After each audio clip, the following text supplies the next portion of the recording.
মারছে, তারপর আবার ভাত খাওয়াইছে, এরপর আবার মারছে, আবার খাওয়াইছে। তো এটা কোন মানে ইসে আছে? মানুষরে তো এরকম মাইরে ফেলায় না, সে যদি একটা খুনিও হইতে পারে তারে তো এরকমের জীবন তো মাইরে ফেলাইতে পারে না বলেন। তারা প্রশাসনের কাছে দেন, কিন্তু ওরা ওরে মাইরেন না। নিতে হলে টাকা দিতে হবে 35,000 টাকা দিয়ে ছাড়াই নেন, নাহলে আমরা ওরা ছাড়বো না, ওরে আরো মারবো। ফ্যামিলির কেউই নাই একটা মানুষের। আমার আপনার যদি এরকম থাকে তাহলে তো আমরাও একই পথের প্রতীক হইতাম, যে মা বাবা ভাই বোন কেউই নাই। মূলত 11টার দিকে আমার বাবাকে ফোন দেওয়া হয়েছে, রাত 11টার সময় ফোন দেওয়া হয়েছে, আপনি কি তোফাজ্জেলের মামা? তখন আমার আব্বা ধরছে যে, তখন বলছে যে তোফাজ্জেল এরকমের আমরা ওরে আটকাইছি, এই হলে আছে এখানে, এখন ওকে মানে নিতে হলে টাকা দিতে হবে 35,000 টাকা দিয়ে ছাড়াই নেন, নাহলে আমরা ওরা ছাড়বো না, ওরে আরো মারবো। তখন আমার আব্বা বললো যে আমি তো গ্রামের বাড়িতে, আমি কিভাবে করবো। তখন আমার আব্বা আমাকে ফোন দিছে যে তুমি একটু কথা বলো, তোফাজ্জেল নাকি এরকমের মানে উনি ওর হলে এরকমের কথাবার্তা অসঙ্গতি পাইছে, এই জন্য ওরে ধরছে, ধইরা ওরে মারতেছে। তখন আমি ওই লোককে ফোন দিছি যে ভাই এরকম আমি তোফাজ্জেলের মামা তো বোন, ওরে কেন মারতেছে? তাও বলতেছে যে ও আমাদের হলে ঢুকছে বা করছে। তা আমি বলছি যে ভাই দেখেন ও পাগল মানুষ, ও যদি কোনো একটা অন্যায় করতে করে তাহলে আপনারা প্রশাসনের কাছে দেন, কিন্তু ওরা ওরে মাইরেন না। তখন বলে কি আপনি যে পাগল, কিন্তু ও তো ওর আচার আচরণের কথাবার্তা, একটা পাগলের মামার নাম্বার কেন মুখস্থ থাকবে? একটা পাগলের সে চাচাতো ভাইয়ের নাম্বার পর্যন্ত মুখস্থ থাকে, তাহলে সে কিভাবে পাগল হয়? আমি বলছি যে দেখেন ও অনেক মেধাবী ছিল, ওর মা বাবা ভাই বোন সবাই কেউই নাই বলতে গেলে।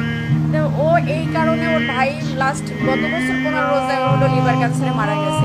তো ওর ভাইয়া, ও আগে মাথায় সমস্যা ছিল, ভাইয়া অনেক ডক্টর দেখাইছে, মানে আমার ফুপু মারা যাওয়ার পর থেকে ওর এই সমস্যাটা হয়েছিল। কিন্তু কারো কোনো ওই যে ধরেন আপনি খাবার খাচ্ছেন, আপনার থেকে টান দিয়ে নিয়ে খাইলো, মানে ওর ক্ষুধার জ্বালার কারো থেকে টাকা নিল চাইয়া, যে এইরকম। ওর বাবা মারা গেছে রোড অ্যাক্সিডেন্টে 8 বছর আগে, 5 বছর আগে ওর মা মারা গেছে লিভার ক্যান্সারে। তারপর ছিল ওরা 2 ভাই, ওর ভাই হলো নাজিরপুরের থানার এসআই নাসির হোসেন। তখন উনি গত বছর মানে পহেলা রোজায় ধরা পড়ছে ক্যান্সার, উনি 15 রোজায় মারা গেছে। তো ওর ভাই মারা যাওয়ার পরে হইলো ও একদম রাস্তার উম্মত পাগল হয়ে গেছিল। তারপর আমরা অনেকবার ট্রাই করছি ওরে পাবনায় নেওয়া ডক্টর দেখানোর জন্য বা করার জন্য, কিন্তু ওরে মানে ইয়ং তো, ওরে ধৈর্যও বাইকেও রাখার মতো ওরকমই না। একবার শিকল ভাইকেও ছুটে গেছে, যে নিনকে আমরা সকালে পাবনায় নিয়ে যাব।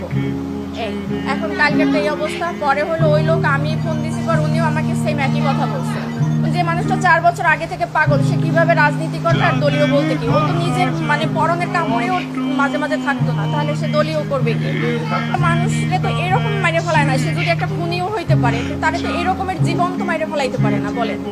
এটা কোন আইনে আছে আর কোথায় আছে?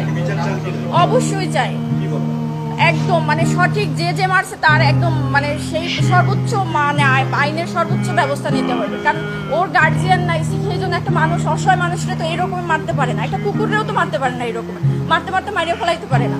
সে মারছে, তারপর আবার ভাত খাওয়াইছে, এরপর আবার মারছে, আবার খাওয়াইছে। এটা কোন মানে ইসে আছে?